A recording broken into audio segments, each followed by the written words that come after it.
continuando aqui nosso bate-papo, estudando arrogância, é um capítulo 8. Né? A irmã do agora está fazendo aquela listagem, o que caracteriza a arrogância. Interessante, nós estamos terminando agora, e no outro capítulo, você que já leu, ela dedica a arrogância 2, da importância disso. Né? Então, nós lemos o 21, não foi, Renato? Você me ajuda? 22, obrigado. Então, no 22, repito que todos esses itens, todos nós temos, já tivemos, estamos tendo e teremos. Não quer dizer que temos um ou outro que somos arrogantes. Podemos até ter algo muito diferente ou até pior, dependendo da conduta e da persistência dela. Mas ela diz aqui, em 22, acreditar que temos a melhor percepção sobre as responsabilidades que nos são entregues em nome do Cristo. E acreditar que temos melhor percepção é que nós somos o dono da verdade. A pessoa que tem a conduta da arrogância, ou nós, em muitos momentos, queremos justamente se apoderar da verdade. Eu gosto muito da frase do Raul Teixeira. A gente defende a verdade com unhas e dentes quando essa verdade é para os outros, não para nós. Raul Teixeira, para quem não conhece, é um grande orador espírita, trabalhador da Seara Espírita em Niterói, Rio de Janeiro. Então, realmente, eu lembro dessa frase do Raul. Então, a gente quer defender a verdade com os ideias, quando é para os outros. E aqui ele quer dizer realmente que ele se acha realmente que ele que tem esse papel. Eu já falei isso nos outros estudos nossos, gente, que essa questão que ela diz justamente sobre a arrogância é o ego que transbordou. É o ego que se tornou disfuncional, em que realmente ele vai produzir uma série de problemas comportamentais na pessoa e nas pessoas que estão à volta desta pessoa. Todos nós precisamos do ego, ninguém arranca o ego. Ele faz parte da estrutura funcional da nossa mente. Ele é responsável por manter os nossos autocuidados mentais e físicos, para estabelecer limites, saber dizer não num relacionamento tóxico, abusivo. A gente consegue estabelecer limites. É o ego que faz isso. Qual que é o problema do ego? É como ele se torna disfuncional, porque ele é um mecanismo de defesa. A mente, só para você ter uma ideia, ela precisa justamente de ter razão para se sentir segura. Então, a gente quer ter razão sempre. Então, isso então do arrogante realmente, ele extrapola isso, vai a 1000. Porque o ego ele sempre precisa de validação, reconhecimento, ele precisa ter sucesso. Isso tem justamente um ponto limite saudável, mas ele extrapola no arrogante, ou quando nós temos esse comportamento. E, como nós já comentamos outras vezes, a arrogância, por detrás dela existem várias causas, mas a principal, de longe, é justamente, como eu disse, a pessoa está querendo se defender justamente de críticas, de inseguranças, de medos, de problemas desde a infância, que nós chamamos dos primeiros traumas da infância, vai por aí afora. Então, a pessoa passa a se arrogar. O que é arrogar, quem aqui entende de direito? A pessoa passa a querer ser o que ela não é. Ela tenta justamente reivindicar o que não é direito dela, que ela não entende daquilo, e que ela se acha justamente especial. Tem uma frase do budismo que fala que o ego não quer paz, o ego quer ser importante. E o budismo tem essas questões. Então, é por isso que toda conversa acaba virando briga, porque ninguém quer escutar, a gente quer impor a nossa razão. Então, isso é um comportamento nosso. Então, o problema do ego, gente, é quando a gente se identifica demais com ele. O que é identificar demais com o ego? O budismo fala que nós devemos adestrar o ego. O espiritismo fala que nós devemos combater o egoísmo. Então, são realmente deixas saudáveis, né? São colocações saudáveis. Mas o que é se identificar demais com o ego? É fazer demais o que a gente faz no dia a dia. O que é fazer demais o que a gente faz no dia a dia? Coisas que a gente pensa e sente. Eu sou melhor que você, eu mereço mais que você, eu sou mais importante. Eu sou mais bonito, eu sou mais bonita, eu sou mais saudável. Isso aqui é meu, eu não divido com ninguém. Eu tenho mais direito do que você. O nosso ego trabalha assim. É para a nossa sobrevida. Só que quando isso é persistente, existe uma identificação muito forte com ele. Quando a gente se identifica demais com o ego, ele fica muito forte, ele fica muito rígido. Aí não acontece empatia, não acontece flexibilidade. Eu entro numa conversa, eu quero impor de qualquer jeito. E aí esse é o problema. Isso é uma característica do arrogante, mas está presente em nós em muitos momentos da nossa vida, gente. Quando a gente se identifica demais com ele. E é isso que dá o problema. Porque o ego, ele teme desaparecer diante de quando a gente é confrontado ou quando a gente é confrontado ou contrariado. Porque justamente o ego ele quer se impor de todas as formas. E isso é normal no nosso dia a dia. O problema é quando isso passa a ser constante, quando passa a ser duradouro, quando passa a ser persistente, disfuncional nas nossas relações, no que nós estamos fazendo, que pode chegar no nível da arrogância ou até em outras condutas patológicas. Mas a gente não destrói o ego, deixar isso bem claro em todos os sentidos. Que o ego, ele nunca descansa, realmente ele quer trabalhar, ele precisa dessa especialidade, né? Interessante que o ego, gente, ele acaba muitas vezes pregando peça em nós até na espiritualidade, no sentido que eu sou mais espiritual do que vocês, eu sou mais iluminado, eu conheço mais as obras sagradas, eu sou mais especial, eu mereço ser mais bem atendido pelos espíritos superiores. Então, isso é o ego que se disfarçou de espiritualidade, de iluminado. Então, vejam só, é um disfarce do ego. A gente se identifica demais com ele, aí começa a acontecer isso. Eu estou querendo dizer, gente, que essa questão do ego, às vezes, ele se tornar disfuncional, a gente está falando de núcleos religiosos, de empresas, de ambiente acadêmico, isso acontece no dia a dia nosso, no ambiente familiar. Então, por isso que dificulta muitas vezes os relacionamentos, tem base justamente nesse excesso, nesse apego, nessa identificação do ego, que tem outros motivos por trás disso. É desde aquela situação do filho que está ali já estudado, com 40 anos, quer ensinar os pais alguma coisa, os pais, não, eu já sei tudo da vida, você não precisa falar isso comigo, não fala assim comigo, não. O filho com todo respeito e carinho. E vice-versa também. Aquele filho universitário, cheio de ego, que está muito preso, o pai e a mãe querendo educá-lo ainda com 40, 30 e poucos anos, dar uma instrução de forma educada, o filho, não, eu não aceito. Que é isso, pai? Eu já estudei, eu tenho diploma, eu tenho doutorado. Olha quem são vocês. Então, isso é do dia a dia da família. Então, o nosso ego é identificação. É isso que eu quero dizer. O ego existe, ele precisa existir. Se arrancar o ego, você cai na cama, você não faz nada. Mas precisamos adestrar esse ego, como diz o budismo, ou combater esse egoísmo, como diz o espiritismo. É porque a gente, existe um medo da gente perder o eu. O eu é a identidade nossa. Isso é muito cerebral, tá? É um pertencimento, não sei se vocês lembram disso. É muito difícil a gente não querer ter pertencimento. A gente precisa participar da tribo, seja religião, família, igreja, profissão, clube, e vai para aí fora, o grupo que coleciona figurinhas do time X. Então, vejam só, gente, existe uma necessidade nossa de pertencimento. Isso faz parte da espécie humana. Isso é saudável, sim, porque dá coesão ao grupo e o grupo sobrevive assim. Mas quando isso acontece de forma muito, mas muito intensa, no sentido de extrapolar para a arrogância, de querer se apossar da verdade, a gente tem muito medo de perder justamente este ego, essa identidade. Então, de certa forma, a gente tem medo de se perder neste todo. Lembra que nós discutimos da irmã Dufour sobre identidade cósmica? Voltem nesse capítulo, ele é muito, não só bonito, mas nós já falamos sobre isso, nós fazemos parte de um todo, até do ponto de vista científico, né? A mesma molécula que já animou um animal, uma planta que já morreu, está animando você agora, ou faz parte do seu corpo. Então, essa identidade cósmica é muito interessante. O Espiritismo fala disso, que nós pertencemos a esse todo, estamos interconectados com todos, e o budismo também, e outras religiões. Isso nos ajuda muito a domar este ego. Este tipo de mindset, de mentalidade, é uma forma da gente diminuir esse impacto dessa força que o ego muitas vezes tende a dominar a nossa psique, a nossa conduta. Nós fazemos parte de um todo, nós estamos interligados, porque é a liberdade de não precisar provar nada. Quando a gente consegue silenciar o ego nesse sentido, né, sufocar ele não, domar e educar ele, a gente tem essa liberdade de não precisar de provar nada.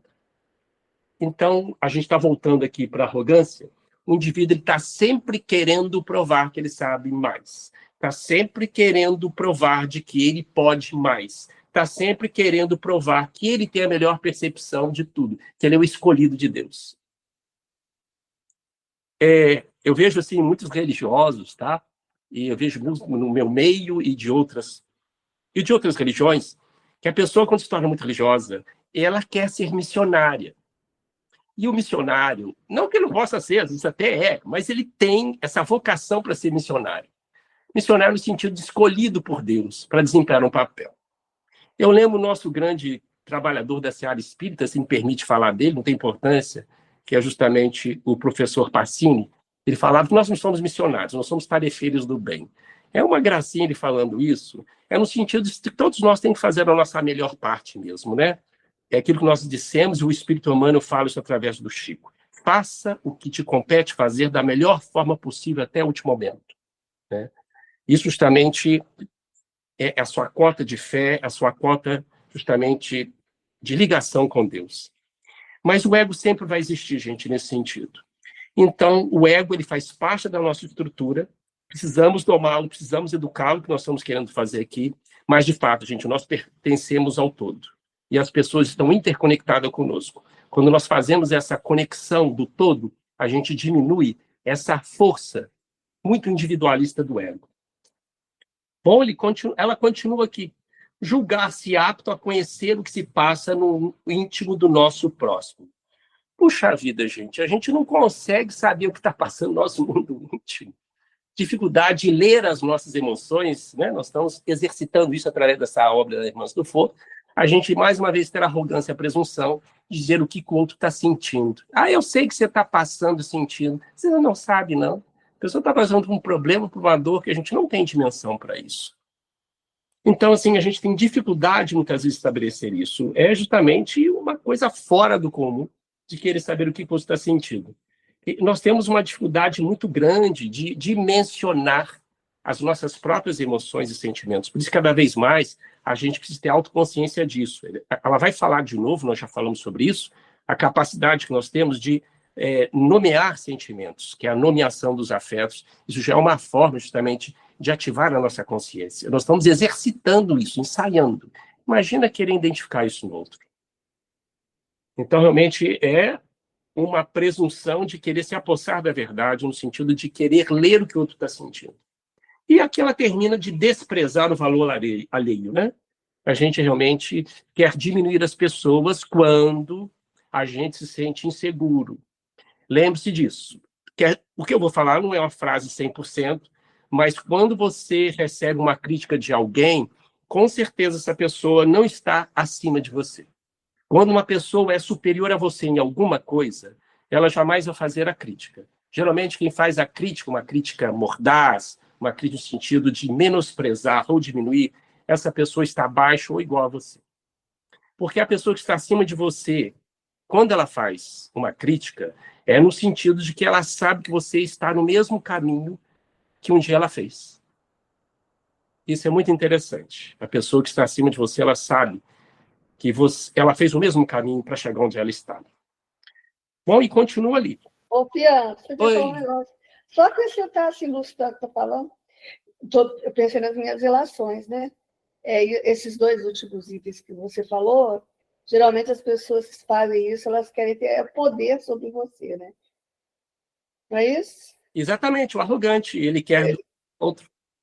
A fraqueza, ele quer mascarar a fraqueza dele, tentando te dominar, né? Exatamente. E pode chegar a um nível raro, incomum, mas que é a sociopatia ou psicopatia, tá? O psicopata, ele tem essa habilidade de te conquistar, de colocar você no mundo dele. Pode chegar a esse nível. É o caso dos narcisistas também, né? Também ele já convivi com narcisistas. É uma situação extrema, assim. Chama ele para o mundo dele. Distorce o que você fala.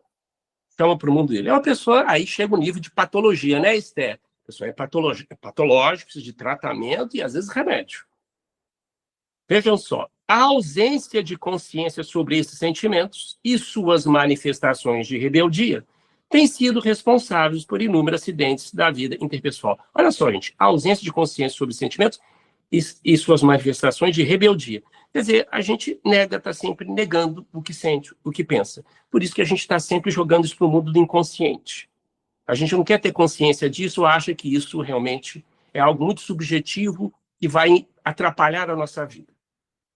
Mesmo entre os seguidores de orientações do Evangelho, solapam as mais caras afeições, levando muitas vezes a tomar os amigos como autênticos adversários, como destaca a questão 917 do Livro dos Espíritos. Dá tempo de ler, Renato? Quando, está aqui no Livro dos Espíritos, tá? Quando compreender bem que no egoísmo reside uma dessas causas, o que gera o orgulho, a ambição, a cupidez, a inveja, o ódio, o ciúme, que a cada momento o magoam. O que perturba todas as relações sociais, provoca as dissensões, aniquila a confiança, a que o obriga a se manter constantemente na defensiva contra o seu vizinho. Enfim, aqui do amigo faz inimigo. Ele compreenderá também que esse vício é incompatível com a sua felicidade e podemos mesmo acrescentar com a sua própria segurança. É como ele diz, gente, essa lista que a irmã do Foucault coloca, ela pode, de fato, podemos transformar os relacionamentos mais próximos, mais caros, em simplesmente em pessoas inimigas nossas, porque a gente passa a vê-las dessa forma, porque a gente passa a ter postura competitiva constante, a gente passa a ver, às vezes, até no amigo mais próximo, uma pessoa que está ameaçando o nosso status quo, a nossa condição de que a gente quer ser destacado, ser importante, ser mais espiritualizado. A gente está sempre sentindo ameaçado na nossa fraqueza. Lembrem disso. Esse é um dos pontos chaves da questão que a gente pode dizer da arrogância. E de esses todos os outros pontos que ela colocou aqui. É uma forma de defesa, como eu disse. A gente está sentindo ameaçado de um lado, a gente vai tentar exacerbar um lado para tentar se defender. É um raciocínio simplista, mas isso funciona na grande maioria das vezes. É um mecanismo que nós temos. Para terminar aqui, ter autoconsciência é uma das habilidades da inteligência emocional. Olha que interessante. Saber dar nome aos nossos sentimentos é fundamental no processo de crescimento e reforma interior. A arrogância que costumamos rejeitar como característica de nossa personalidade é responsável por uma dinâmica metamorfose dos sentimentos. Olha só aquelas palavras. Autoconsciência e saber nomear. Mais uma vez, a irmã Dufour está falando uma coisa que a neurociência do comportamento fala, nós já comentamos várias vezes, desculpa ser repetitivo, mas é uma das bases para nós termos autoconsciência dos nossos sentimentos. Nomear os sentimentos sem julgamento, sem querer justamente ficar analisando as emoções e sentimentos, elas apenas passam, elas não definem quem nós somos. Não é porque você teve raiva que você é desequilibrado, não é porque você teve medo que você é medroso. Isso é uma cultura que foi gerada pelos nossos avós, pais, educadores e passaram isso para nós. E a gente, então, o que a gente faz? Fomos treinados para não expressar ou negar ou colocar esses sentimentos e emoções para debaixo do tapete. Então, a melhor forma ainda é nomeá-los. Porque, como eu disse, gente, como a gente nomeia, dá nome aos sentimentos e emoções, não é simplesmente dar nome aos bois. Quando a gente dá nome às emoções, a gente pesca elas lá do inconsciente e elas aparecem para o consciente. Isso ativa uma região atrás da nossa testa, que eu já expliquei, chama córtex pré-frontal, fazendo justamente que a gente dando nome a elas e faz com que elas se tornem menos inconsciente. Isso diminui uma região do cérebro que é ativada de forma muito intensa, muito primitiva, que é o corpo amidaloide, onde dispara as emoções mais básicas, que é da nossa sobrevida. Então, ao dar nome às nossas emoções e sentimentos, a gente diminui a força, principalmente em questão de segundos, minutos, que o corpo amidaloide tem, que muitas vezes as emoções podem completamente nos tirar a atenção, o foco, o raciocínio lógico. Isso é um raciocínio que é um exercício para o dia a dia. Como eu disse, ninguém vai aprender a nadar caindo na água de vez, né? Não adianta. Então, a gente não vai conseguir fazer isso no momento do estresse ou no momento que a gente for fisgado ou sequestrado por vários sentimentos e emoções negativos. Isso é uma coisa para o nosso dia a dia. Perguntas, questionamentos, colocações? Tudo bem? Ângela, Esther, Márcia, Renato, tudo bem então? Não, eu queria só comentar. Bom, muito bom. Eu queria só falar que o arrogante, ele às vezes ele destrói o ego do outro, né? Ele destrói o ego do outro, que se sente, vamos dizer assim, inferiorizado, se sente lesado, se sente até depressivo por tanto peso em cima, né? Então, isso é uma característica também desse episódio, né? Você menosprezar o outro e a gente está falando só do arrogante, mas aquele que é vítima do arrogante, né? É outra situação. Ângela, é isso mesmo. Assim, uma comparação, o arrogante é aquele que é o ego alfa, e sai matando e destruindo todos os outros egos. É a briga, o macaco grande contra os outros macaquinhos. Nós temos essa flexibilidade muito grande, Renato, né? Isso é uma questão muito interessante da própria psiquiatria e neuropsiquiatria. Os genes não determinam realmente quem nós somos. Isso é muito interessante. Eles podem nos dar tendências, mas a genética não determina realmente como nós somos. Qual parágrafo, por favor, me ajuda? Bom, então, vamos lá, desculpa. A ignorância de seus efeitos em nossa vida é explorada pelos gênios astutos da perversidade de um planeta. Aquilo que a gente estava comentando até no início, né, gente?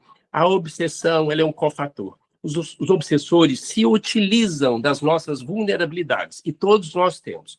Todo mundo tem vulnerabilidade. Todo mundo tem teto de vidro e pés de barros. Todos. O próprio Chico Xavier pedia muita prece para ele. Quem dirá nós?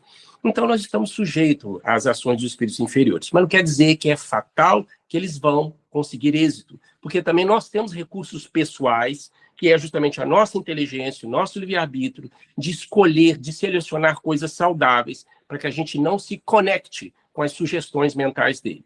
E também temos os nossos mentores espirituais. Ai, se não fosse eles, os nossos mentores e amigos e familiares espirituais. Eles têm realmente, até certo ponto, eles podem agir para nos proteger. Mas essa ignorância, quanto maior for, mais fácil para ele. Por isso que os espíritos inferiores, ou que eles chamam as mentes perversas, querem que todos nós continuemos na ignorância em todos os sentidos, principalmente na ignorância espiritual. Por isso que eles querem abafar justamente até hoje os ensinamentos de Jesus e principalmente de religiões como o Espiritismo, que nos levam a conhecer a verdade do outro lado. É mais fácil você conduzir ou manipular uma pessoa que ignora, que não conhece. É muito fácil, é muito simples, é o que eles querem. Mas são tão doentes ou tanto quanto nós. Sabemos disso. Principalmente os que não se conhecem, as pessoas que não se conhecem, né? Tem autoconhecimento. Repete. E também as pessoas que não têm autoconhecimento, né? Exatamente. Principalmente. Eles querem. Não vai dar tempo, porque o nosso tempo já acabou, mas nós vamos terminar. Ela vai citar que o que ela está falando justamente sobre arrogância, foi retirada de um livro, de um gene perverso, de um espírito perverso da vida espiritual que já está encarnado. Isso foi achado na biblioteca dele, lá no plano espiritual. Segundo a irmã Dufour, ele foi resgatado pelo Hospital Esperança, onde realmente o Eurício Barçanufo socorreu ele, e acharam na biblioteca dele instruções para aproveitar ou instigar a arrogância nos seres inferiores, nós encarnados, e aproveitar-se da situação nossa. Implantar o mundo da loucura, como é um dos objetivos deles. A gente vai terminar e fechar isso no próximo encontro.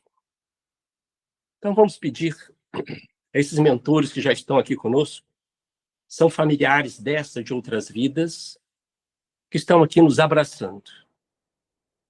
Você que está me escutando agora na gravação, eles estão te ouvindo. Eles estão agora ao seu lado, escutando o seu coração, a sua mente, os seus pensamentos, medos, desejos, inseguranças mais profundos. Eles sabem de tudo. E eles riem conosco, eles choram conosco, ao longo da nossa trajetória. Nós pedimos ao Mestre Jesus que permita que este mentor espiritual, esses amigos familiares espirituais, esteja agora nos abraçando, nos fortificando, para a nova semana que inicia, nos dando paz, saúde e força, e que possamos superar todos os limites, Senhor, para que possamos prosseguir em direção a Ti. Que assim seja, assim será.